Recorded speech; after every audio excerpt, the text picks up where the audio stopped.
Hi guys, welcome to the weekend review of the top European leagues. Again, we'd like to start off with on a somber note, rather that the COVID issue is once again gripping Europe. New cases have been found in the Manchester United squad now. Tonight's match against Sheffield against QPR has already been postponed due to COVID fears. So let's pray for them. And most importantly, let's hope that the right decision is taken well within uh, the time and the situation does not get out of control. And the matches are not stopped when that is the only option left for the authorities to do so. So I know football is important, it is our life, but the players, the officials, everybody's lives, their families, everyone is at risk. So let's hope better heads prevail and the right decision is taken at the right time. Okay, with that said, let's start with the weekend review. The early kickoff in EPL on Saturday, Manchester City facing off Wolves at home. Rahul, your views? Well, again, it was a trademark 1-0 victory for Manchester City. The fact that Wolves were looking actually good. In fact, it actually looked like they were going to at least get a point from that game, but like it goes in title race. Sometimes you just have to win, score one goal, keep that lead, and move on to the next match, which is what it looked like in this match. But yes, I do want to talk about, first of all, the sending off and then the penalty that Manchester City won. I'm not really sure. I mean, if the first yellow card was actually a yellow card or not, maybe it was a little soft yellow card.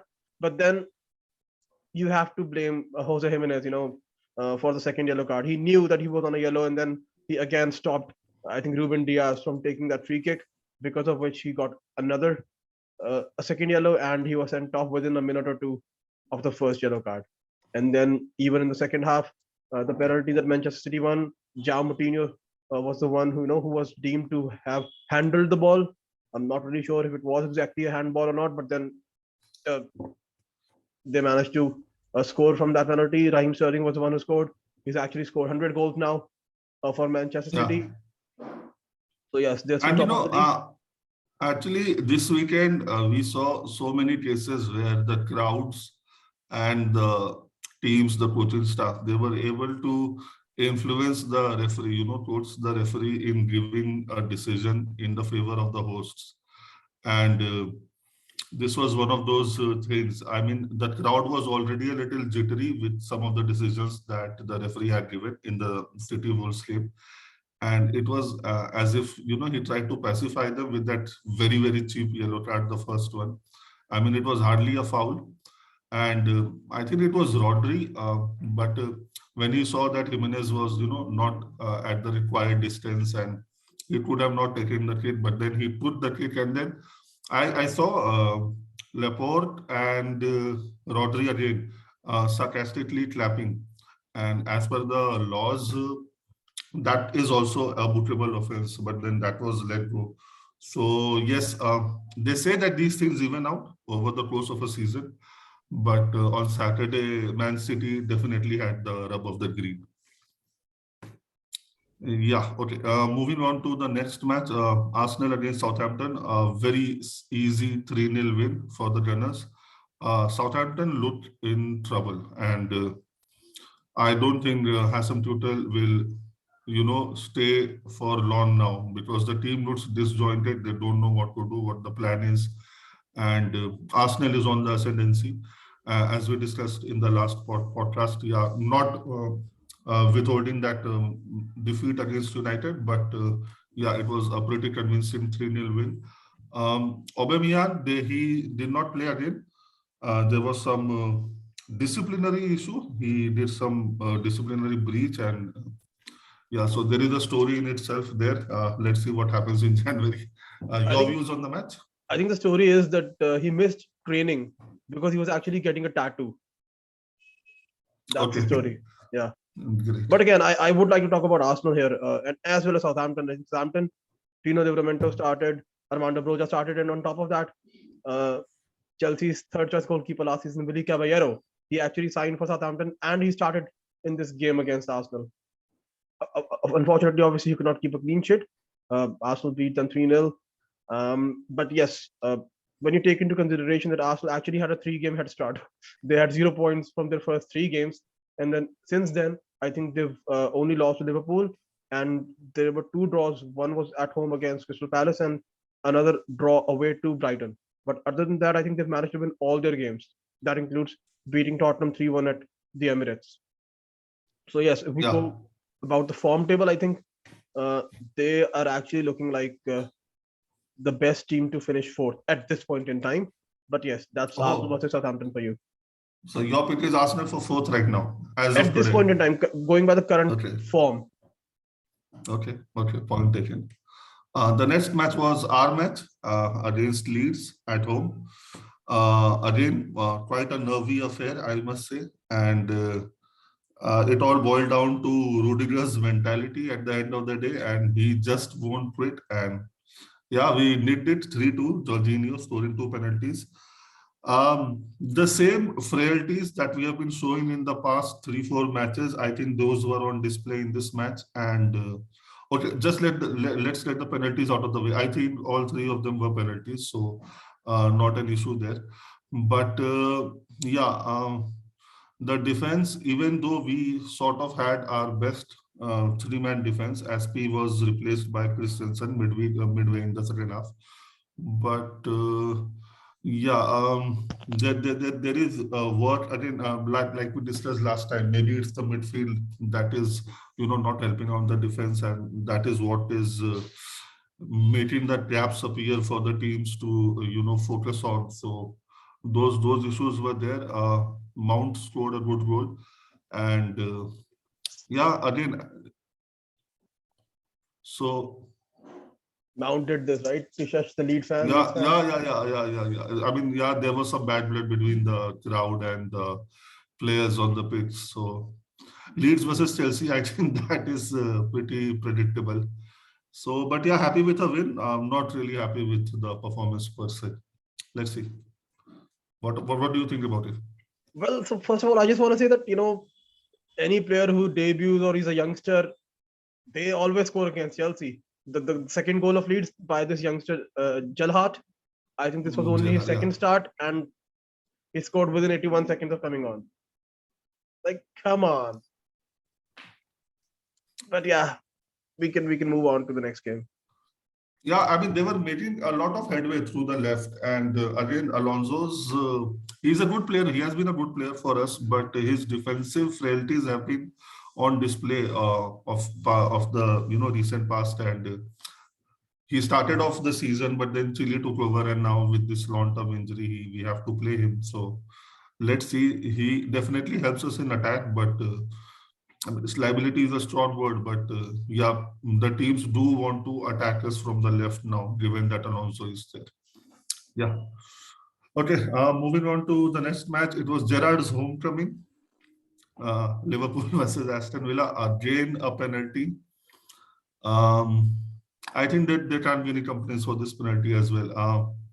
It was pretty neck and neck competition by the time till the 70th minute, and 60th or 70th minute, and then with the penalty, Liverpool zoomed through, and then Villa tried to attack, and then there were open plays in which Liverpool could have scored a couple of goals more. But again, a champion's performance, these are the kind of matches, as they say, you have to win. And yeah, not so happy homecoming for Gerrard, but yeah, everything's good and alive and kicking at Liverpool. I think Salah has I think 14 matches, right? Wherein he either has had an assist or a goal. Yeah. 14 matches back to back. Wow. But yeah, we can move on to the next one. Okay, so that was at Carrow Road. Norwich against Manchester United. One more penalty. I think this was a little soft, frankly.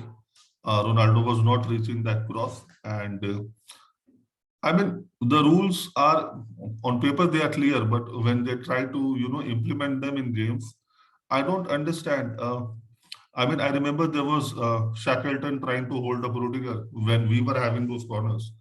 And when you see those tackles and then you see this one, and that is not a penalty and this is a penalty. So It just leaves us a little puzzled, to say the least. But again, 1-0 win for United. Ratney trying to do his magic slowly but surely. It was not a convincing performance by any stretch of the imagination. Norwich had their chances. Gilmore in extra time of the second half. Yeah, I mean, yeah, they had the chances at least to make a draw, but as luck would have it, United won 1-0. Yeah. Yeah, I think that's it. I think for Premier League. We can actually give a shout out to Conor Gallagher, who scored a brace for Yeah. Crystal Palace against Everton last night. Wow, and his second goal was just amazing. I just really hope that we get to see him at Chelsea as soon as possible. I just want to Yeah, yeah. see a midfield of him and Mount together.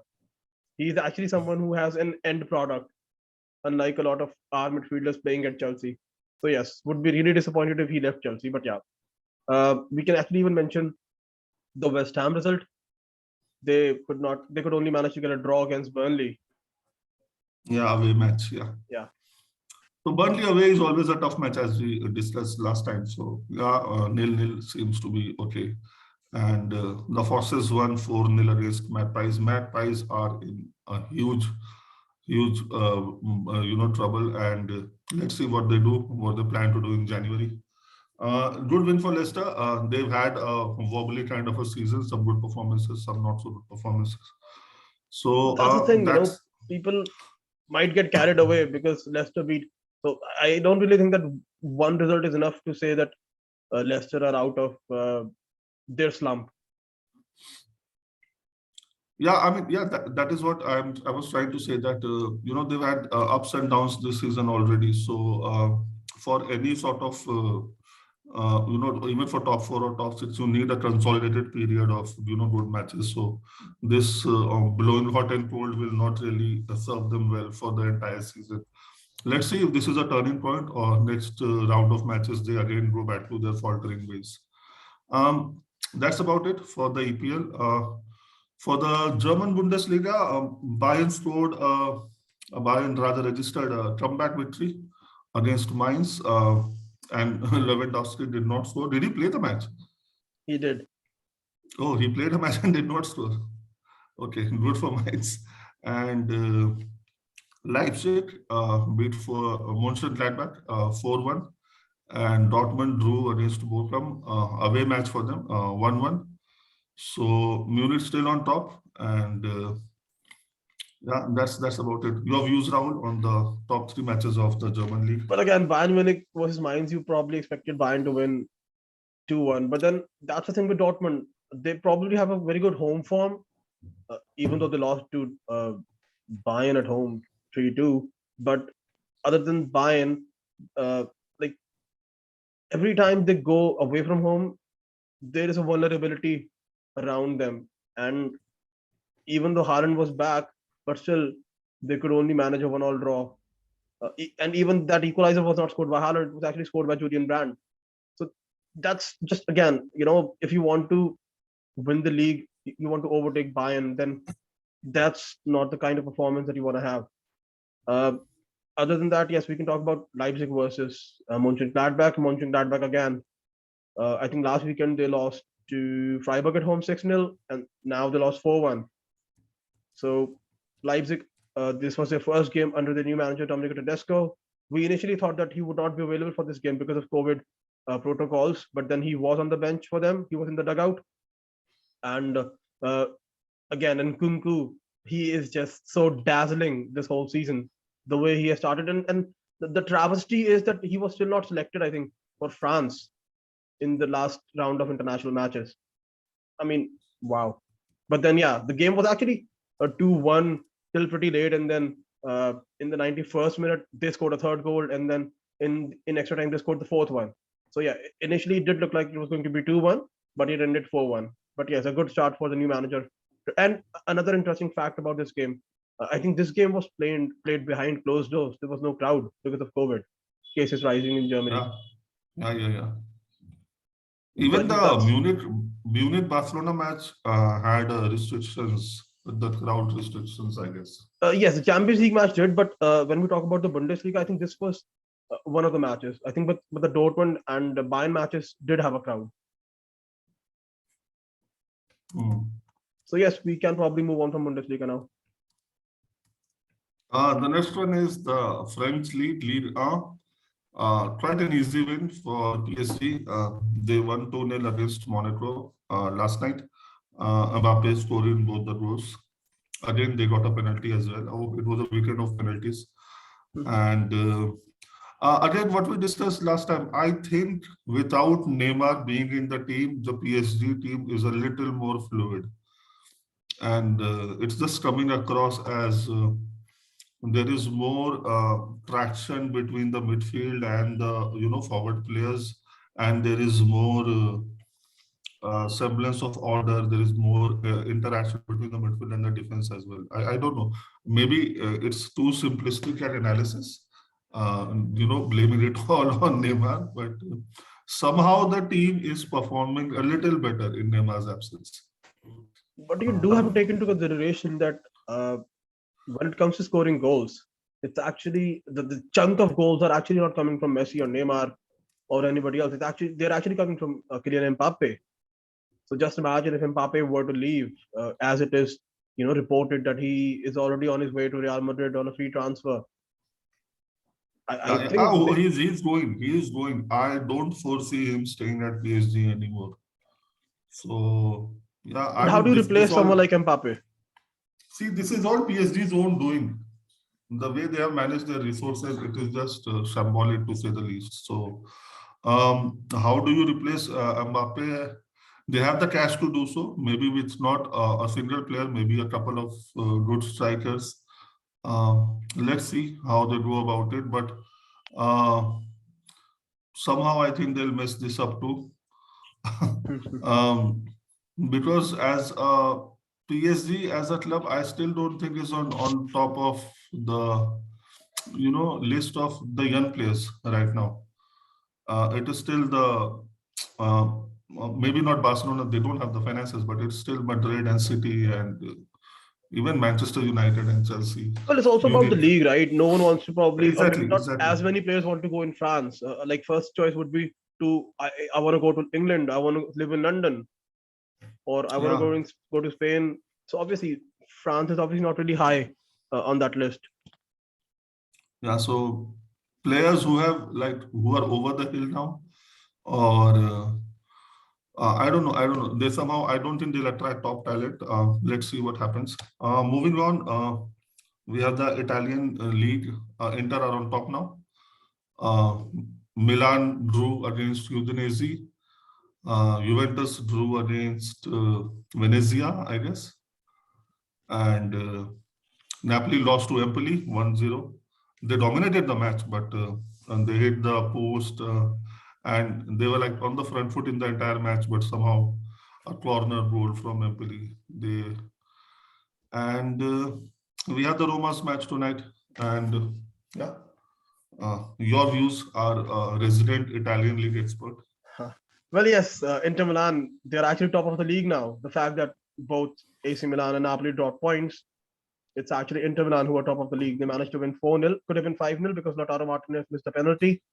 I think, but some of the goals were just really so sublime. I think the goal that, second goal from Alexis Sanchez. Wow, what a goal. I think a volley.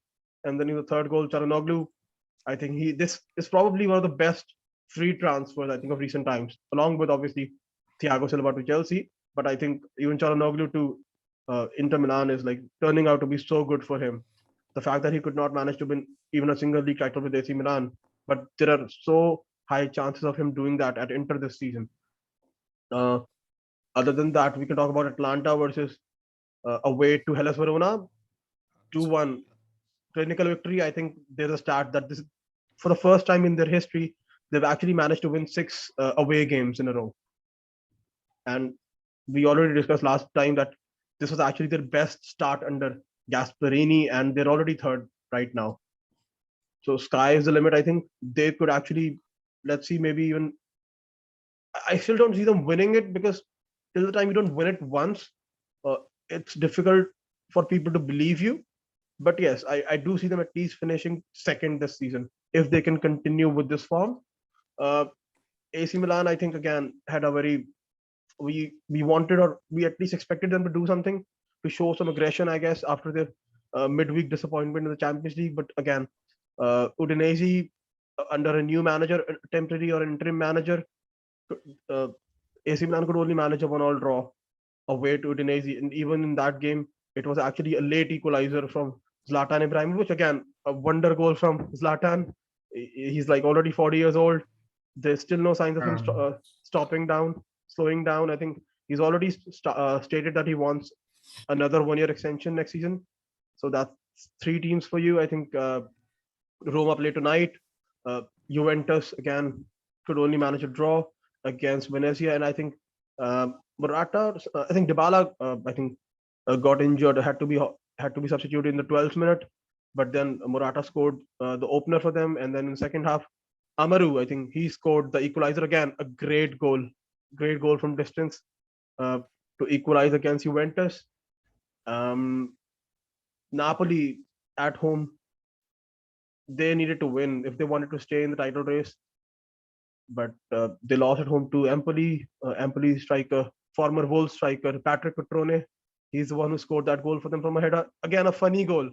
Uh, the Napoli player's header hit the ball, and that ball hit his header, and then it went inside the net. Again, a very funny goal, comical goal. Uh, yes, but yes, in fact, a lot of the players are back or were back for Napoli. Zelensky actually got injured in the 22nd minute, had to be substituted. But then I saw their bench. I think Insigne was there. Their midfielders, Anguissa was there as well. So they are, I think, on their track of welcoming some of the players who got injured back. But yes, a disappointing result for Napoli. Uh, I think there's one more match that we need to talk about. Yeah, I think the big one in a way was Sassuolo versus Lazio. Maurizio Sarri's Lazio. yeah. So they opened the scoring in the 6th minute. I think Toma Basic is the one who scored, and then in the second half, I think first it was Domenico Berardi, again a great goal, and even the second goal by Raspadori, again a great goal, I think. So yes, uh, Inter Milan are top. I think that's Yeah. but yes, these teams like AC Milan and Napoli, they need to pull up their socks if they have any ambitions of winning the league title. Otherwise, I can see Inter Milan running away with it. But yes, that's Serie A for you. I think running away with it is a little premature to say. There'll be twists and turns right now, especially with the fact that AC Milan are no longer in Europe, so they'll be playing one match per week. But yeah, right now, Inter are in the pole position. Let's see with the winter break and all the distractions that come with it. Let's see what happens. Okay, moving on to the La Liga. Osasuna drew with Barcelona 2-2. Again, we have been discussing the problems, the challenges that Barcelona are facing both on and off the pitch. And again, the common theme is that it will take time for them to recover. Maybe it will get worse before it gets any better. They're already out of the Champions League. They'll be playing the Europas. And again, match, Frankie Dion came under a, no, sorry, Luke Dion came under a lot of criticism in this match, if I remember. But I mean, you don't know how, I mean, you expect, I don't know how do you expect Luke Dion to play? He'll play like Luke Dion. He's more of the type of striker who wants crosses in the box, and you can't really rely on him, for one touch play and stuff like that. The play that Barcelona is known for and they want to do. So yeah, Xavi said when he came on board that he'll try and get the best out of Coutinho. It does not seem to be the case. He's still on the pitch. So Coutinho seems to be a lost deal. Maybe they'll try and ship him in January. But yeah, late goals from Osasuna, and yeah, that's about it. Pretty powerful performance. maybe getting into the top four, they are 5 points away from Atletico. Maybe that is the realistic dream that Barcelona has. Or I maybe think you even never. that will be an achievement if they manage to finish in the top four, because teams Yeah, like yeah. I Real mean, Betis, Sevilla, they are breathing down Atletico. They're beating the Atletico and Real Madrid's neck. So yeah, even top four is like a distant possibility right now. or maybe they'll have to prioritize Europa League to get back into the Champions League. Let's see what happens. Anything else you'd like to add on this match? Yes, I think there's a lot of credit goes to Javi as well in a way. For uh, every week there's a new match, and every week you see a new academy player starting for Barcelona. And this time there was an academy player called Ez Abde. I think he was the one who scored the second goal for Barcelona, and you could just see the happiness on not only the player's face but also Javi's face. The fact that another youngster started and another youngster scored for Barcelona. But I do have like an interesting take here. I probably want to compare, you can say, this season's Barcelona to the 2019-20 Chelsea team. Even that Chelsea team, had an influential player. You can say Chelsea's Messi. Eden Hazard had left the club. The club had a transfer ban. A rookie manager like Frank Lampard at that point in time, and yeah, could only manage to finish the top four. And this season, There was a huge difference. There was a huge difference. yes, Chelsea was obviously, not in any financial trouble. Barcelona do not have a transfer ban, but at the same time, they did sign players, but at the same time, all those players were free transfers, and uh, Messi left. So obviously, he's a bigger player than Eden Hazard. With all due respect to Hazard, as much as I love Hazard, uh, and now even their manager has left, and Javi has come in. But yes, that's the thing. That I do really. I'm not saying that like Chelsea won the Champions League in their second season, so Barcelona are going to win the Champions League next season. But yes, I think the fact that he has been flooding in so many youngsters, this will help the club in the long term.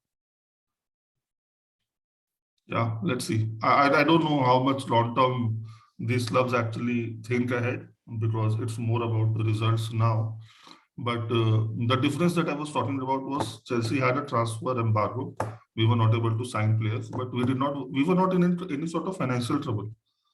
So we knew that, okay, this will be a pain year, but once we were over it, like what we did, we bought so many players, of decent value, and not that all of them are performing. That is another problem, but at least the problem is they don't have the financial might right now to go ahead and buy players. Maybe there'll be some sort of cash injection. We've been hearing about it for the past 6 months now.